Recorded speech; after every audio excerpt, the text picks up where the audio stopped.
Hi friends, నేను మీ వెంకటేశ్వర రెడ్డి. మరి ఈ వీడియోలో 8th class new syllabus base చేసుకొని మరి మ్యాథ్స్ లో సంభావ్యత అనేది కొత్తగా యాడ్ చేసినటువంటి టాపిక్. మరి previous 8th class old text book లో అయితే ఈ టాపిక్ లేదు ఫ్రెండ్స్. యాక్చువల్ గా అయితే 9th క్లాస్ లో ఉంది. మరి ఈ ఇయర్ కొత్తగా యాడ్ చేసినటువంటి 8th క్లాస్ న్యూ సిలబస్ లో మాత్రము 8th లోనే సంభావ్యత ఉంది. దాని కంటిన్యూషన్ 9th క్లాస్ లో యాడ్ చేయడం అయితే జరిగింది. మరి ఎస్పెషల్లీ ఈ వీడియోలో 8th క్లాస్ లో 5th లెసన్ పరంగా ఉంది ఫ్రెండ్స్. 5th లెసన్ దత్తాంశ నిర్వహణ. Data handling. మీరు 5th క్లాస్ ఫస్ట్ సెమిస్టర్ లో ఈ టాపిక్ మీరు అబ్జర్వ్ చేస్తే ఇక్కడ మీకు సంభావ్యత అనేటువంటి ఒక టాపిక్ యాడ్ చేశాడు. మరి ప్రాబబిలిటీ అంటాం దీన్ని ఇంగ్లీష్ లో అయితే. మరి ఈ టాపిక్ ను బేస్ చేసుకొని ఫస్ట్ బేసిక్ కాన్సెప్ట్స్, అది 8th లో కానివ్వండి 9th లో కానివ్వండి, బేసిక్ కాన్సెప్ట్స్ క్షుణ్ణంగా చెప్తా. అదే విధంగా 8th క్లాస్ లో ఉండేటువంటి ప్రాబ్లమ్స్ కూడా మీకు ఇక్కడ క్లియర్ గా ఎక్స్ప్లెనేషన్ ఇవ్వడం అయితే జరిగింది. ఇంకా ఎవరైనా మన ఛానల్ సబ్స్క్రైబ్ చేసుకుని వాళ్ళు సబ్స్క్రైబ్ చేసుకోగలరు. వీడియోకు చిన్న లైక్ ఇవ్వండి. మరి డిఎస్సి ప్రిపేర్ అయ్యేటువంటి వారు మన ఎంవీఆర్ ఫ్రీ వాట్సాప్ గ్రూప్ లో జాయిన్ కావాలి అనుకుంటే ఈ వీడియోలో మీకు డిస్క్రిప్షన్ లో ఫ్రీ వాట్సాప్ గ్రూప్ లింక్ ఇచ్చాను, జాయిన్ కాగలరు. మరి డిఎస్సి ఎస్జిటి ప్రిపేర్ అయ్యేటువంటి అభ్యర్థులను బేస్ చేసుకొని మనము కంప్లీట్ గా క్లాసెస్ తో పాటు ఎగ్జామ్స్ కండక్ట్ చేస్తున్నాం ఫ్రెండ్స్. ప్రెసెంట్ అయితే డిఎస్సికి సంబంధించి చాలా తక్కువ అమౌంట్ తో ఉంది. మరి ఈ ఆఫర్ జస్ట్ 1 or 2 days లోనే ఉంటుంది. మీకు బిల్లింగ్ ఉంటే నా నెంబర్ కి కాల్ ఆర్ మెసేజ్ చేయండి. ప్రెసెంట్ అయితే డిఎస్సి కోర్సు 300 కి రన్ అవుతుంది. యాక్చువల్ గా అయితే 1200 రూపీస్. సో ప్రెసెంట్ అయితే 300 కి ఆఫర్ ఇచ్చాము. మీరు నా నెంబర్ కాల్ చేస్తే ఆ ఆఫర్ ఉందా లేదా అనేది మీకు క్లియర్ గా చెప్పడం జరుగుతుంది. నా నెంబర్ 8341949272. నా నెంబర్ కి కాల్ ఆర్ మెసేజ్ చేయగలరు. కంప్లీట్ క్లాసెస్ ఉంటాయి, ఎగ్జామ్స్ కూడా ఉంటాయి. మరి లేట్ చేయకుండా టాపిక్ లోకి వెళ్తే ఇక్కడ ఎస్పెషల్లీ ఈ వీడియోలో 3 కాన్సెప్ట్స్ ను బేస్ చేసుకొని ఎక్స్ప్లెనేషన్ ఇస్తా. ఫస్ట్ కాయిన్స్ ని బేస్ చేసుకొని ఇస్తా, తర్వాత జనరల్ నెంబర్స్ ని బేస్ చేసుకొని ఇస్తా, next die. So coin, so మీకు తెలిసిందే, కాయిన్ బేస్ చేసుకొని అచ్చు బొమ్మ నాణ్యంను బేస్ చేసుకొని సంఖ్యలను బేస్ చేసుకొని పాచికను బేస్ చేసుకొని చాలా స్పష్టంగా క్లియర్ ఎక్స్ప్లెనేషన్ ఇస్తా. ప్రాబ్లమ్స్ కూడా చూద్దాం. మరి ఫస్ట్ కాయిన్స్ ని బేస్ చేసుకొని మనం ఒక్కసారి అబ్జర్వ్ చేస్తే ఏదైనా ఒక కాయిన్ మనం ఇలా టాస్ చేసాము అనుకోండి, మనకు జనరల్ గా తెలిసినటువంటి కాన్సెప్టే. ఏదైనా ఒక కాయిన్ మనం ఇలా టాస్ చేస్తే మనకు హెడ్ అయినా పడచ్చు, టైల్ అయినా పడచ్చు, అంటే బొమ్మ అయినా పడచ్చు లేదా అచ్చు అయినా పడచ్చు. అంటే ఇక్కడ ఎగ్జామ్ పాయింట్ ఆఫ్ వ్యూలో 2 నాణెంలు ఒకేసారి ఎగురవేసినప్పుడు 2 అచ్చు పడడానికి గల సంభావ్యత ఎంత అంటాడు. లేదా కనీసము ఒక అచ్చు పడడానికి గల సంభావ్యత ఎంత, లేదా గరిష్టము 2 బొమ్మలు పడడానికి సంభావ్యత ఎంత. అంటే ఇక్కడ కనిష్టం అంటే ఏంటో తెలియాలి, కనీసం అంటే ఏంటో తెలియాలి, గరిష్టం అంటే ఏంటో తెలియాలి, సంభావ్యత అంటే ఏంటో కూడా తెలియాలి. మరి ఫస్ట్ ప్రాబబిలిటీ. సంభావ్యత అంటే మనకు నిర్వచనం మనం ఇక్కడ ఏం చెప్పుకోవచ్చు అంటే అనుకూలమైనవి, అంటే క్లియర్ గా చెప్తా, బై మొత్తము సాధ్యమయ్యేటువంటివి అని మనం క్లియర్ గా చెప్పుకోవచ్చు. అది మీకు క్లియర్ ఎక్స్ప్లెనేషన్ అప్పుడు వస్తుంది. ఫర్ ఎగ్జాంపుల్, నేను ఒక నాణ్యాన్ని ఎగరవేస్తున్నా. ఇలా ఒక నాణ్యాన్ని ఎగరవేస్తే మనకు అచ్చు అయినా పడచ్చు లేదా బొమ్మ అయినా పడచ్చు. అంతకన్నా పాసిబిలిటీ లేదు. అంటే పడితే టైల్ అయినా పడచ్చు లేదా హెడ్ అయినా పడచ్చు. అంటే ఇక్కడ మరి ప్రాబబిలిటీ ఏ విధంగా ఉంటుంది, మరి అచ్చు పడడానికి పాసిబిలిటీ ఎంత ఉంది, బొమ్మ పడడానికి పాసిబిలిటీ ఎంత ఉంది అని మనం ఒక్కసారి అబ్జర్వ్ చేస్తే 50-50%. సో ఒక కాయిన్ టాస్ చేసాం కాబట్టి 50% చాయిస్ అచ్చు పడచ్చు, 50% చాయిస్ బొమ్మ పడచ్చు. కాబట్టి మనము 1/2 పాసిబిలిటీ అని చెప్పొచ్చు క్లియర్ గా. 50-50 ఛాన్సెస్, ఎందుకంటే ఒక కాయినే కాబట్టి మనం ఈజీగా చెప్పగలుగుతున్నాం. అంటే ఇక్కడ మొత్తము సాధ్యమయ్యేటువంటి పర్యవసనాల సంఖ్య ఎంత అంటే ఇక్కడ ఒక నాణ్యాన్ని ఎగరవేసినప్పుడు పడితే అచ్చు అయినా పడచ్చు లేదా బొమ్మ అయినా పడచ్చు. అంటే 2 ఛాన్సులు ఉన్నాయి. మరి అచ్చు పడడానికి సంభావ్యత ఎంత అంటే అచ్చు బై అచ్చు లేదా బొమ్మ, లేదా బొమ్మ పడడానికి సంభావ్యత ఎంత అంటే బొమ్మ బై అచ్చు అయినా పడచ్చు లేదా బొమ్మ అయినా పడచ్చు. అంటే ఇక్కడ కింద ఏంటి అంటే మొత్తం పాసిబిలిటీస్ ఏంటి, అచ్చు బొమ్మ 2 ఉన్నాయి. కాబట్టి ఇక్కడ మనకు డినామినేటర్ లో మొత్తం పాసిబిలిటీస్ 2. అచ్చు పడడానికి సంభావ్యత, మరి అచ్చు పడడానికి సంభావ్యత ఒక ఛాన్సే ఉంది కాబట్టి 1/2. బొమ్మ పడడానికి సంభావ్యత, బొమ్మ పడడానికి కూడా ఒక్క ఛాన్సే ఉంది కాబట్టి మొత్తం పాసిబిలిటీస్ 2 లో బొమ్మ పడడానికి పాసిబిలిటీ ఏంటి అంటే 1. అంటే ఇక్కడ ఓవరాల్ గా మనము ఒక నాణెంను ఎగరవేసినప్పుడు అచ్చు పడడానికి సంభావ్యత అంటే 1/2 అని చెప్పొచ్చు, బొమ్మ పడడానికి సంభావ్యత ఎంత అంటే 1/2 అని చెప్పొచ్చు. So simple question. మరి రెండు నాణెములను ఎగరవేసాము అనుకోండి, రెండు నాణెములు. సో నాణెము అంటేనే మనకి బొమ్మ, అదే విధంగా అచ్చు. Simple logic. అంటే రెండు, దీనికి కూడా అదే కాన్సెప్ట్ అప్లై చేయండి. ఇంకా 3 నాణ్యాలు 4 నాణ్యాలు ఎన్ని కాన్సెప్ట్స్ చెప్పినా సేమ్ ప్రిన్సిపల్ అప్లై చేయండి. ఓకేనా? రెండు నాణెములు ఎగరవేసినప్పుడు అంటే మొత్తం మీద అచ్చైనా పడచ్చు, బొమ్మైనా, రెండే ఉన్నాయి కాబట్టి 2. ఎన్ని నాణ్యాలు? 2 నాణ్యాలు కాబట్టి 2 స్క్వేర్, దట్ ఈస్ 4. అంటే మొత్తము సాధ్యమయ్యేటువంటి సంఖ్య, పర్యవసనాల సంఖ్య ఎంత అంటే 4. అవి ఏంటి అని మనం ఒక్కసారి అబ్జర్వ్ చేస్తే రెండు అచ్చులైనా పడచ్చు, అవునా? అంటే ఫస్ట్ నాణ్యంలో అచ్చు, రెండో నాణ్యంలో కూడా అచ్చు పడచ్చు. అంటే రెండు నాణ్యములలో అచ్చులు పడచ్చు. నెక్స్ట్ ఒక నాణ్యంలో అచ్చు, ఒక నాణ్యంలో బొమ్మ పడచ్చు, అవునా? ఒక నాణ్యంలో అచ్చు, మరొక నాణ్యంలో బొమ్మ పడచ్చు. నెక్స్ట్ ఒక నాణ్యంలో బొమ్మ, ఒక నాణ్యంలో అచ్చు, అంటే హెడ్ అండ్ టైల్ ఇంగ్లీష్ లో అయితే. నెక్స్ట్ 4వ పాసిబిలిటీ, రెండు నాణ్యములలో ఏం పడచ్చు? బొమ్మ పడచ్చు.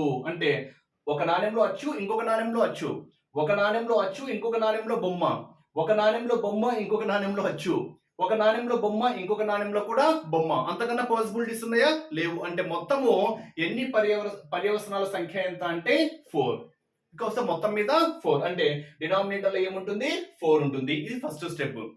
సో ఇక్కడ మనకు రెండు నాణ్యాలు కాబట్టి 2 స్క్వేర్. ఒక నాణ్యం అనుకోండి 2/1, డినామినేటర్ లో 2/1. ఒక నాణ్యం కాబట్టి 2/1, దట్ ఈస్ 2నే. ఇక్కడ రెండు నాణ్యాలు కాబట్టి 2 స్క్వేర్, దట్ ఈస్ 4. అదే 3 నాణ్యాలు ఎగరవేశారు అనుకోండి 2 క్యూబ్. అది కూడా మీకు క్లియర్ గా చెప్తా, 3 వరకు చెప్తా. ఇక్కడ మనకి క్వశ్చన్స్ ఏ విధంగా అడగచ్చు అనేది మనం ఒక్కసారి అబ్జర్వ్ చేస్తే ఈ కాన్సెప్ట్ ను బేస్ చేసుకొని రెండు నాణ్యములను ఒకేసారి ఎగరవేసినప్పుడు రెండు అచ్చులు పడడానికి గల సంభావ్యత ఎంత అంటాడు. రెండు అచ్చులు పడడానికి గల సంభావ్యత ఎంత? రెండు అచ్చులు పడడానికి సంభావ్యత, రెండు అచ్చులు ఏంటి? ఒక పాసిబిలిటీనే కదా ఉండేది. రెండు అచ్చులు పడడానికి సంభావ్యత ఒక్క పాసిబిలిటీ కాబట్టి మనకు న్యూమరేటర్ ఏమొస్తుంది? 1 వస్తుంది. అంటే న్యూమరేటర్ ఏం చెప్తుంది అంటే అనుకూలము, అంటే క్వశ్చన్ బేస్ చేసుకొని ఛాన్సెస్ అనుకూలం అనేది మనకు న్యూమరేటర్ లో చెప్తే డినామినేటర్ ఏం చెప్తుంది అంటే మొత్తం సంఖ్యను తెలియచేస్తుంది. అంటే ఇక్కడ రెండు నాణ్యాలు అంటే 2 స్క్వేర్, అంటే మొత్తము 4 పాసిబిలిటీస్ ఉన్నాయి కాబట్టి 4 అనేది డినామినేటర్ లో వస్తుంది. మనం క్వశ్చన్ బేస్ చేసుకొని రెండు నాణ్యములను ఎగరవేసినప్పుడు రెండు అచ్చులు పడడానికి ఛాన్స్ ఒక్కటే కాబట్టి 1/4. First question. Next in case రెండో క్వశ్చన్, రెండు బొమ్మలు పడడానికి గల సంభావ్యత ఎంత? సో రెండు బొమ్మలు పడడానికి సంభావ్యత ఒక్కటే కదా పాసిబిలిటీ. రెండు బొమ్మలు ఇక్కడ ఉన్నాయా? లేవు. ఇక్కడ లేవు, ఇక్కడ లేవు, ఇక్కడ ఉన్నాయి. అంటే రెండు బొమ్మలు పడడానికి ఛాన్స్ ఒకటే ఉంది కాబట్టి 1 టోటల్ ఎంత? 4. ఇది సెకండ్ క్వశ్చన్ యొక్క ఆన్సర్. అంటే రెండు అచ్చులు పడడానికి గల సంభావ్యత 1/4, రెండు బొమ్మలు పడడానికి గల సంభావ్యత 1/4. ఇప్పుడు క్వశ్చన్ ఇంకో విధంగా అడుగుతున్నాం. ఎలా అడుగుతున్నాము అంటే రెండు నాణ్యములను ఎగరవేసినప్పుడు కనీసం ఒక అచ్చు పడడానికి గల సంభావ్యత, కనీసం ఒక అచ్చు పడడానికి గల సంభావ్యత. అంటే ఇక్కడ కనీసం అనేటువంటి వర్డ్ వచ్చింది చూడండి. మరి ఇక్కడ కనీసం అంటే అర్థం ఏంటి అంటే అక్కడ ఇచ్చినటువంటి న్యూమరికల్ వాల్యూ లేదా అంతకన్నా ఎక్కువ ఛాన్సెస్ కూడా ఉండొచ్చు. అంటే ఇక్కడ క్వశ్చన్ ఏంటి అంటే కనీసం ఒక అచ్చు పడడానికి గల సంభావ్యత అంటే అర్థం ఏంటంటే ఒక అచ్చు లేదా అంతకన్నా ఎక్కువ అచ్చులున్నా పర్లేదు. ఓకేనా? ఒక అచ్చు అంటే ఇక్కడ మనం ఏం చెప్పొచ్చు అంటే ఒకటి లేదా అంతకన్నా ఎక్కువ, ఇప్పుడు క్వశ్చన్ చూడండి. కనీసం ఒక అచ్చు ఉందా? ఎస్ ఉంది. అందుకని ఎక్కువ ఉన్నా పర్లేదు, అంటే ఇది పాసిబిలిటీ కరెక్ట్. ఒక అచ్చు ఉందా? ఎస్. కనీసం ఒక అచ్చు అంటే ఒకటైనా ఉండొచ్చు లేదా అంతకన్నా ఎక్కువైనా ఉండొచ్చు, అంటే ఇక్కడ కూడా పాసిబిలిటీ ఉంది. ఇక్కడ ఒక అచ్చు ఉంది, ఎస్. ఇక్కడ అచ్చు ఉందా? లేదు. కాబట్టి మనకి ఎన్ని పాసిబిలిటీస్ అని చెప్పొచ్చు? 1 2 3. మొత్తం పాసిబిలిటీస్ ఎన్ని? 4. కాబట్టి మనకు ఆన్సర్ ఏమవుతుంది అంటే 3/4. చూడండి, క్వశ్చన్ అర్థం చేసుకుంటే చాలా ఈజీ. సంభావ్యత అర్థం కాకుంటే అంత ఈజీగా అయితే ఉండదు. అంటే క్వశ్చన్ వచ్చేసరికి కనీసం ఒక అచ్చు పడడానికి గల సంభావ్యత ఎంత అంటే మనకు ఆన్సర్ ఏమవుతుంది అంటే 3/4. దీన్ని నెగిటివ్ కూడా అడగచ్చు. ఏమని? ఒక అచ్చు కూడా పడకుండా ఉండడానికి గల సంభావ్యత ఎంత? ఒక అచ్చు కూడా పడకుండా, కనీసం ఒక అచ్చు కూడా పడకుండా అంటే ఒకటి లేదా అంతకంటే ఎక్కువ అసలు అచ్చులే ఉండకూడదు. అంటే అర్థం ఏంటి? 2 బొమ్మలు పడడానికి సంభావ్యత ఇండైరెక్ట్ గా. క్వశ్చన్ అర్థమైందా? కనీసం ఒక అచ్చు కూడా పడకుండా ఉండడానికి గల సంభావ్యత అంటే 2 బొమ్మలు పడడానికి సంభావ్యత ఎంత? 1/4. కనీసము ఒక బొమ్మ పడడానికి గల, ఒక బొమ్మ కూడా పడకుండా ఉండడానికి గల సంభావ్యత, కనీసం ఒక బొమ్మ కూడా పడకుండా ఉండడానికి అంటే 2 అచ్చులు అని ఇక్కడ ఇన్నర్ మీనింగ్. అంటే ఆన్సర్ ఏమవుతుంది? 1/4. సో క్వశ్చన్ ఆ విధంగా రివర్స్ లో అడగచ్చు అనమాట. ఇది ఈ క్వశ్చన్ యొక్క ఆన్సర్. ఇదే క్వశ్చన్ ఇంకో విధంగా అడగచ్చు. ఏ విధంగా? గరిష్టంగా చూడండి, క్వశ్చన్ చూడండి. గరిష్టంగా 2 అచ్చులు పడడానికి సంభావ్యత, 2 అచ్చులు పడడానికి సంభావ్యత ఎంత అంటాడు? సంభావ్యత. సో క్వశ్చన్ అర్థం చేసుకోవాలి ఫ్రెండ్స్. ఇక్కడైతే కనీసం ఒక అచ్చు అంటే అర్థం ఏంటి? ఒకటి లేదా అంతకంటే ఎక్కువ అని అర్థం. సో ఒకటి కన్నా ఎక్కువ ఉంది తీసుకోవచ్చు, ఒకటి ఉంది తీసుకోవచ్చు, ఒక అచ్చు ఉంది తీసుకోవచ్చు. ఇక్కడ అసలు అచ్చులే లేవు కాబట్టి మనము తీసుకోకూడదు. అంటే మొత్తము 3 పాసిబిలిటీస్ ఉన్నాయి కాబట్టి 3 బై టోటల్ పాసిబిలిటీస్ 4 కాబట్టి 3/4 is the correct answer. Next, గరిష్టంగా 2 అచ్చులు పడడానికి సంభావ్యత. మరి గరిష్టంగా అంటే అర్థం ఏంటి అంటే 2 లేదా అంతకన్నా తక్కువ, 2 లేదా అంతకన్నా తక్కువ. ఇక్కడ గరిష్టంగా 2 అని ఇవ్వాల్సిన అవసరం లేదు. గరిష్టంగా ఒక అచ్చు పడడానికి సంభావ్యత అంటే 1 లేదా అంతకన్నా తక్కువ, 1 లేదా అంతకన్నా తక్కువ అని ఇక్కడ మీనింగ్ అన్నమాట. ఇక్కడ గరిష్టంగా 2 అచ్చులు పడడానికి సంభావ్యత అంటే అర్థం ఏంటి అంటే 2 లేదా అంతకన్నా తక్కువ, 2 లేదా అంతకన్నా తక్కువ. ఒకసారి చూద్దాం. 2 అచ్చులు పడడానికి, 2 లేదా అంతకన్నా తక్కువ, 2 అచ్చులు, ఎస్. అంతకన్నా తక్కువ కూడా ఉండొచ్చు. 2 అచ్చులు, అంతకన్నా తక్కువ ఉంది కదా, 1 ఉంది అచ్చు అంటే అంతకన్నా తక్కువనే. ఇక్కడ 2 లేదా అంతకన్నా తక్కువ అంటే 1 ఉంది కదా, ఎస్, ఇది కూడా తీసుకోవచ్చు. 2 లేదా అంతకన్నా తక్కువ, ఇక్కడ అచ్చులు ఉండాలని చెప్పాడు కాబట్టి ఇక్కడ కూడా మనకు పాసిబిలిటీస్ ఏమవుతాయంటే టోటల్ పాసిబిలిటీస్ 4 అవుతాయి. గరిష్టంగా 2 అచ్చులు పడడానికి అంటే 2 లేదా అంతకన్నా తక్కువ ఉండేటువంటి పాసిబిలిటీస్ మనకు 3 కాబట్టి ఇక్కడ కూడా మనకు ఆన్సర్ ఏమవుతుంది అంటే 3/4 అవుతుంది. నెక్స్ట్, థర్డ్ కాన్సెప్ట్ పరంగా ఇక్కడ ఇదే క్వశ్చన్ ఇంకో విధంగా అడగచ్చు. ఏ విధంగా అంటే ఒకే ఒక అచ్చు పడడానికి సంభావ్యత, ఒకే ఒక అచ్చు పడడానికి సంభావ్యత. మరి ఇక్కడ చూడండి, ఒకే ఒక అచ్చు అంటే అర్థం ఏంటి? 1 కన్నా ఎక్కువ ఉండకూడదు, 1 కన్నా తక్కువ ఉండకూడదు. ఒకే ఒక అంటే ఖచ్చితంగా 1 మాత్రమే ఉండాలి. మరి ఒక అచ్చు మాత్రమే ఉండేది ఏంటి? ఇక్కడ ఒక అచ్చు మాత్రమే ఉంది, ఇక్కడ కూడా ఒక అచ్చు మాత్రమే ఉంది. అంటే ఎన్ని పాసిబిలిటీస్ ఉన్నాయి? 2 పాసిబిలిటీస్ కాబట్టి 2 బై టోటల్ పాసిబిలిటీస్ 4 కాబట్టి దట్ ఈస్ 2/4. సింప్లిఫై చేస్తే మనకి ఎంత వస్తుంది అంటే 1/2. చూడండి, క్వశ్చన్స్ చూడండి. ఒకే క్వశ్చన్ ఏ విధంగా అయినా అడగచ్చు. అంటే 2 నాణ్యాలు ఎగరవేసినప్పుడు 2 బొమ్మలు పడడానికి గల సంభావ్యత 1/4, 2 అచ్చులు పడడానికి గల సంభావ్యత 1/4, కనీసం ఒక అచ్చు పడడానికి, కనీసము అంటే 1 లేదా అంతకంటే ఎక్కువ, గరిష్టంగా 2 అచ్చులు పడడానికి అంటే 2 లేదా అంతకంటే తక్కువ, ఒకే ఒక అచ్చు పడడానికి అంటే 1 కన్నా తక్కువ ఉండకూడదు, 1 కన్నా ఎక్కువ ఉండకూడదు. సో సమ్ టైమ్స్ అచ్చు లేనటువంటి, ఓకేనా, అచ్చు లేని సంభావ్యత అంటాడు. అంటే అసలు అచ్చు ఉండకూడదు అంటే అర్థం ఏంటి? 2 బొమ్మలు ఉండాలి. బొమ్మ లేకుండా ఉండేటువంటి సంభావ్యత, బొమ్మ లేకుండా అంటే అర్థం ఏంటి? 2 అచ్చులు ఉండాలి. సో క్వశ్చన్ తిప్పించి అడిగినా మీరు ఆన్సర్ చేసే విధంగా ఉండాలి. ఇది మరి 2వ నాణ్యము. నెక్స్ట్, 3 నాణ్యాలు ఎగరవేశాడు అనుకోండి. ఇది మీరే క్వశ్చన్స్ చేసుకొని మీరే ఆన్సర్స్ చేయాలి. ఇంకా నేను పాసిబిలిటీస్ ఒక్కటి చెప్తా.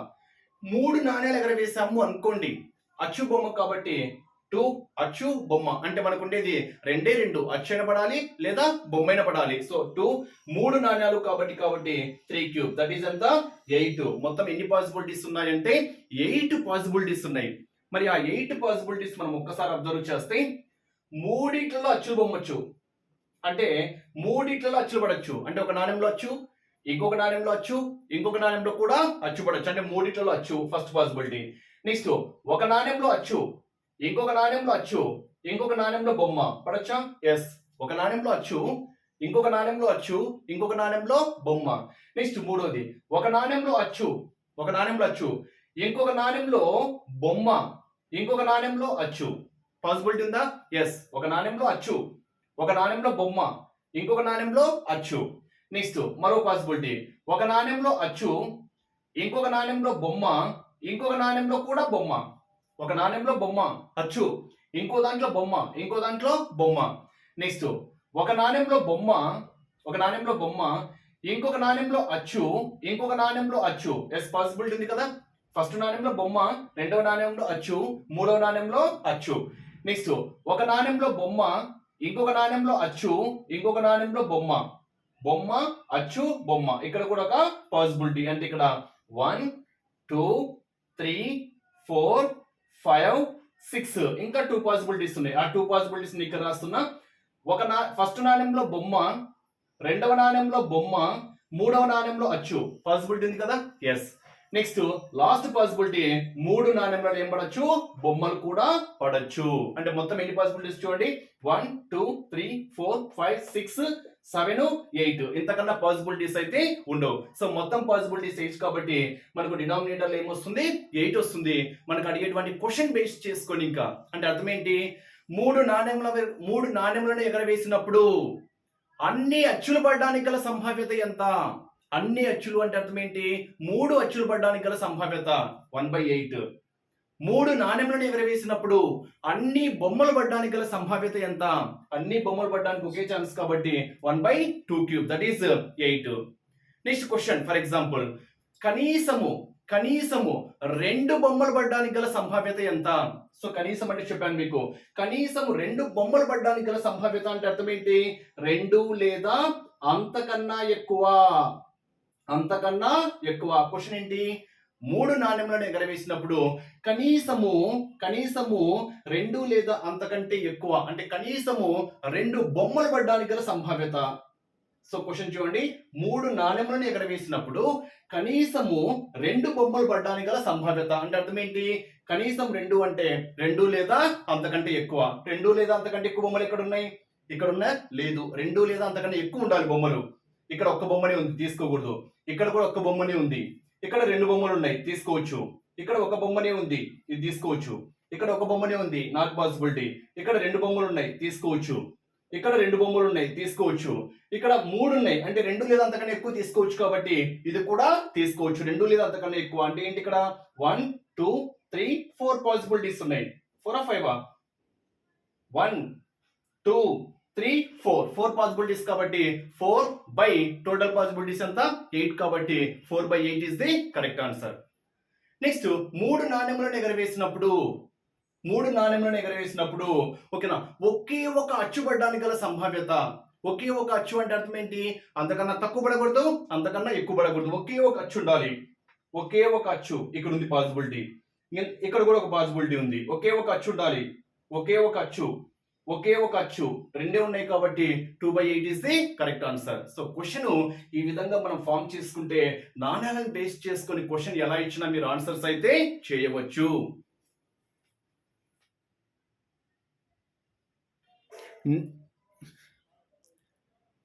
నెక్స్ట్ కంటిన్యూషన్ లో మరి డైని బేస్ చేసుకొని మనం అబ్జర్వ్ చేస్తే, డై తెలుగులో అయితే మనము పాచిక అంటాం. సో డై అంటేనే మనకు మొత్తం ఎన్ని ముఖాలు ఉంటాయి, 6 ముఖాలు ఉంటాయి. అంటే డైలో కనిపించేటివి 1 2 3 4 5 6. అదే నాణ్యము అంటేనే 2 ముఖాలు, అచ్చు బొమ్మ. అందుకే మీకు 2 అనేటువంటి కాన్సెప్ట్ చెప్పాను. ఇక్కడ మనకు పాచిక అంటేనే డై కాబట్టి మొత్తం ఎన్ని ముఖాలు 1 2 3 4 5 6 ఉంది కాబట్టి మొత్తము ఎన్ని పాసిబిలిటీస్ అంటే మనం ఒక నాణ్యము ఎగరవేసినప్పుడు ఒక పాచికను దొర్లించినప్పుడు, డైస్ అంటున్నాం కాబట్టి ఒక పాచికను దొర్లించినప్పుడు మొత్తం సాధ్యమయ్యేటువంటి పర్యవసనాల సంఖ్య ఎంత అంటే మనము 6 అని చెప్తున్నాం. అంటే ఇక్కడ ఒక పాచిక అంటున్నాం కాబట్టి 6/1 దట్ ఈస్ 6. అదే 2 పాచికలను ఒకేసారి దొర్లించినప్పుడు అని ఇచ్చాడు అనుకోండి 6² 36 ఉంటాయి. 3 పాచికలను ఒకేసారి దొర్లించినప్పుడు అని ఇచ్చాడు అనుకోండి 6³ దట్ ఈస్ 216 ఉంటాయి. అంటే ఇక్కడ మనకు 6 పాచిక అంటేనే 6 ముఖాలు కాబట్టి 6, ఒక పాచిక అంటే పవర్ 1, 2 పాచికలు అంటే పవర్ 2, 3 పాచికలు అంటే పవర్ 3. అదే నాణ్యం పరంగా కూడా అంతే. నాణ్యము అంటే మనకు 2 ముఖాలు, అచ్చు బొమ్మ కాబట్టి 2, ఒక నాణ్యము అంటే 2/1, 2 నాణ్యాలు అంటే 2², 3 నాణ్యాలు అంటే 3³ ఆ కాన్సెప్ట్ పరంగా వెళ్ళొచ్చు. మరి ఇక్కడ ఈ క్వశ్చన్ బేస్ చేసుకొని పాచికలను బేస్ చేసుకొని క్వశ్చన్స్ ఏ విధంగా అడగచ్చు మీకు ఇక్కడ చెప్పేస్తున్న ఫ్రెండ్స్. థియరీ కాన్సెప్ట్ తో పాటు ఎక్స్ప్లెనేషన్ కూడా ఇక్కడే వెళ్ళిపోతుంది. సో ఇక్కడ క్వశ్చన్స్ పరంగా అబ్జర్వ్ చేస్తే ఒక పాచికను దొర్లించినప్పుడు ప్రధాన సంఖ్య కావడానికి గల సంభావ్యత ఎంత? ప్రధాన సంఖ్య.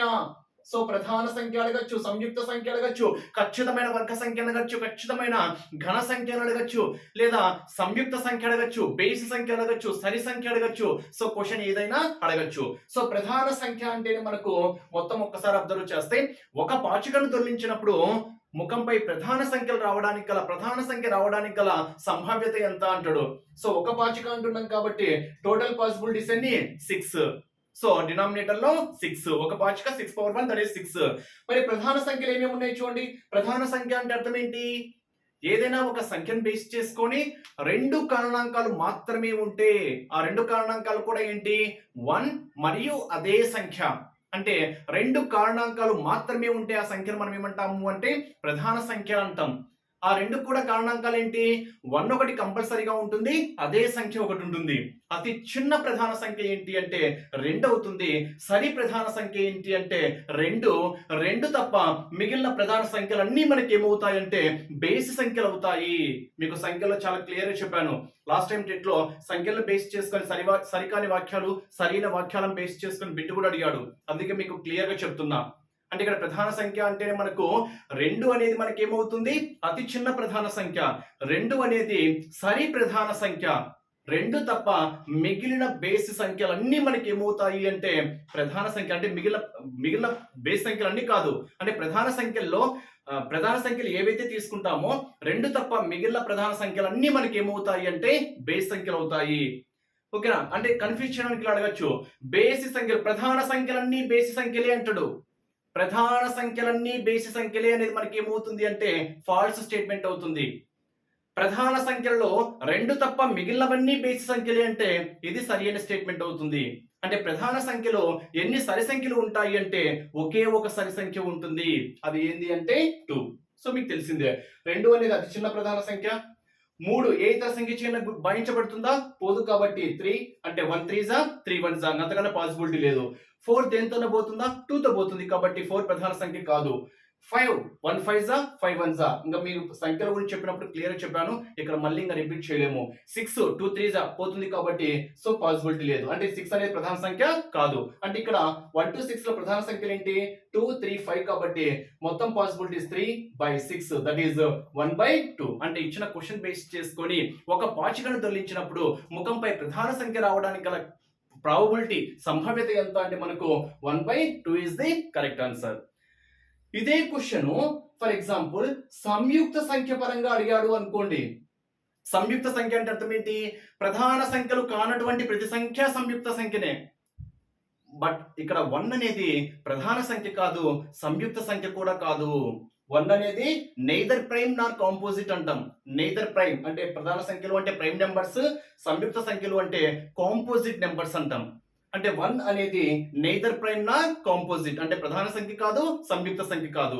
మరి ప్రధాన సంఖ్యలు కానటువంటివన్నీ సంయుక్త సంఖ్యలే అంటున్నాం కాబట్టి 2 ప్రధాన సంఖ్య అంటే సంయుక్త సంఖ్య కాదు. 3 ప్రధాన సంఖ్య, సంయుక్త సంఖ్య కాదు. 4 అనేది మనకి ఏమవుతుంది? సంయుక్త సంఖ్య. 6 అనేది కూడా మనకి ఏమవుతుంది? సంయుక్త సంఖ్య. మొత్తం పాసిబిలిటీస్ అన్ని 6 అంటే ఎంత? 2/6 దట్ ఈస్ 1/3. అంటే సంయుక్త సంఖ్య అంటే అర్థం ఏంటి అంటే ఎన్ని కారణాంకాలు ఉంటాయి అంటే 2 కన్నా ఎక్కువ కారణాంకాలు ఉంటాయి. ప్రధాన సంఖ్యకి అయితేనేమో 2 కారణాంకాలే, 1 and it self.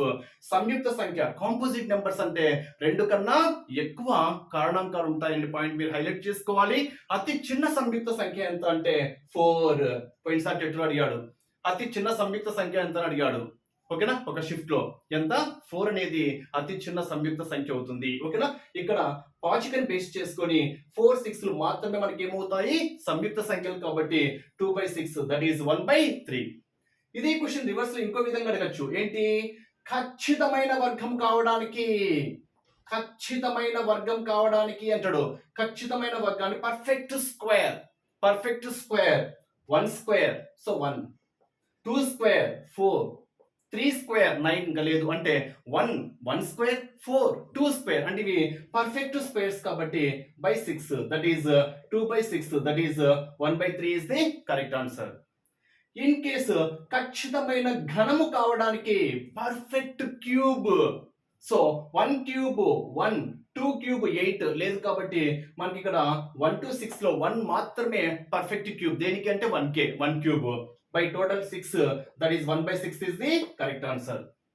Next base సంఖ్యలు కావడానికి బేస్ సంఖ్యలు ఏంటి 1 3 5, that is 3/6 is the correct answer, అంటే 1/2. సరి సంఖ్యలు కావడానికి అంటే 2 4 6 అంటే 3/6 అగైన్ 1/2. అంటే ఈ విధంగా సరి సంఖ్యలు, బేసి సంఖ్యలు, ప్రధాన సంఖ్యలు, సంయుక్త సంఖ్యలు, ఖచ్చితమైన వర్గము, ఖచ్చితమైన గణము, లేదా ఇంకో విధంగా అడగచ్చు. ఏ విధంగా అంటే మూడు యొక్క గుణిజాలు కావడానికి అని అడుగుతాడు. మూడు యొక్క గుణిజాలు మల్టిపుల్స్. సో గుణిజాలు అంటే మనకు మూడో ఏకం తెలిస్తే చాలు.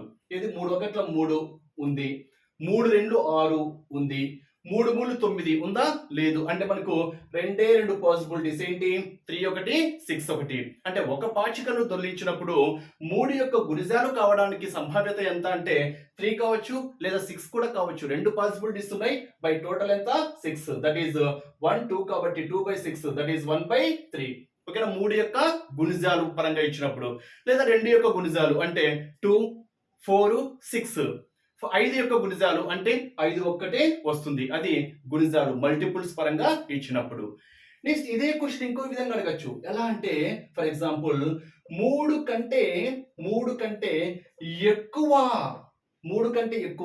ఓకేనా, ఒక పాచికను తొలగించినప్పుడు 3 కంటే ఎక్కువ సంఖ్య. 3 కంటే ఎక్కువ అంటే అర్థం ఏంటి?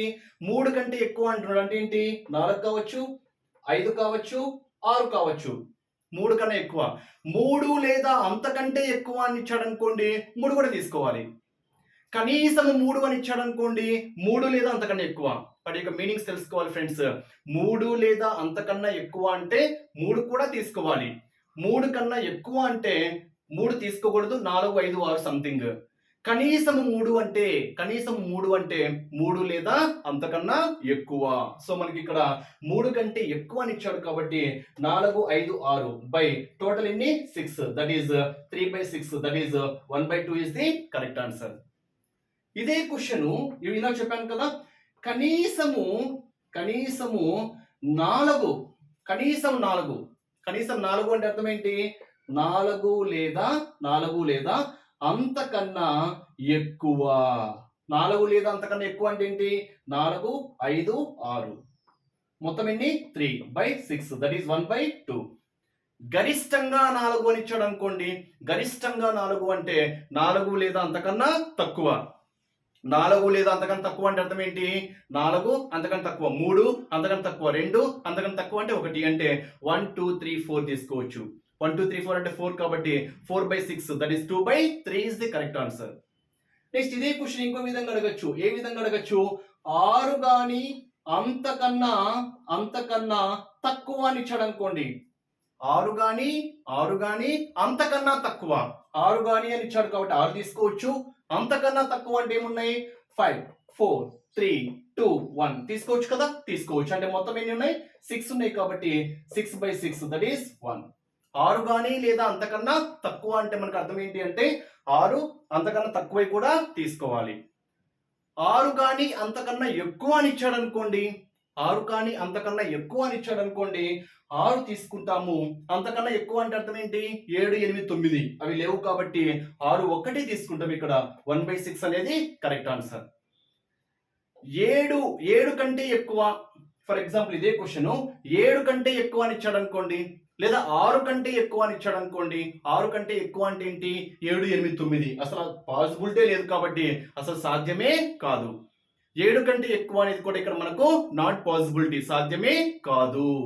ఈ విధంగా క్వశ్చన్స్ ఏ విధంగా అడిగినా అంటే గుణిజాల పరంగా కావచ్చు, ఎక్కువ పరంగా కావచ్చు, తక్కువ పరంగా కావచ్చు, ప్రధాన సంఖ్య పరంగా కావచ్చు, సంయుక్త సంఖ్య, బేస్ సంఖ్య, సరి సంఖ్య, వర్గాలు, ఘనాలు, వీటిని బేస్ చేసుకొని క్వశ్చన్స్ ఏ విధంగా ఇచ్చినా మీరు ఆన్సర్ అయితే చేసే విధంగా ఉండాలి. లేదా 2 సంఖ్యల మొత్తము 5 కావడానికి సంభావ్యత ఎంత అంటాడు. ఓకేనా, 2 సంఖ్యల మొత్తము 5 కావడానికి అంటే ఏంటి? 1 4 తీసుకోవచ్చా? ఎస్ 1 4. ఓకేనా, 2 సంఖ్యల మొత్తం 5 కావాలి. నెక్స్ట్ 2 తీసుకుంటున్నా, 2 3 తీసుకోవచ్చా? 2 3 తీసుకోవచ్చు. 5. నెక్స్ట్ 3 2 తీసుకోవచ్చా? ఎస్ 3 2 తీసుకోవచ్చు. నెక్స్ట్ 1 2 3 పరంగా తీసుకున్నాం 4 పరంగా ఏం తీసుకోవచ్చు 4 1 నెక్స్ట్ 5 పరంగా 5 రెండు 1 తీసుకోవాలి కాబట్టి 6 అవుద్ది. నాకు తీసుకోనికి లేదు ఎందుకని ఆ రెండు సంఖ్యలు మొత్తం ఏం కావాలి 5 కావాలి కాబట్టి. అంటే మనకు 1 4 2 3 3 2 4 1 ఇంకెంతకన్నా పాసిబిలిటీ అయితే లేదు. ఉందా పాసిబిలిటీ? లేదు. చూడండి ఒకసారి 1 1 ఓకేనా 1 1 నెక్స్ట్ 5 కావడానికి కాబట్టి అసలు ఇంకా పాసిబిలిటీయే లేదు కాబట్టి మనకు 4 వస్తుంది బై టోటల్ 6 కాబట్టి 4/6 that is 2/3 is the correct answer. ఈ విధంగా మనకి క్వశ్చన్స్ ఏ విధంగా ఇచ్చిన ఆన్సర్స్ చేసే విధంగా ఉండాలి.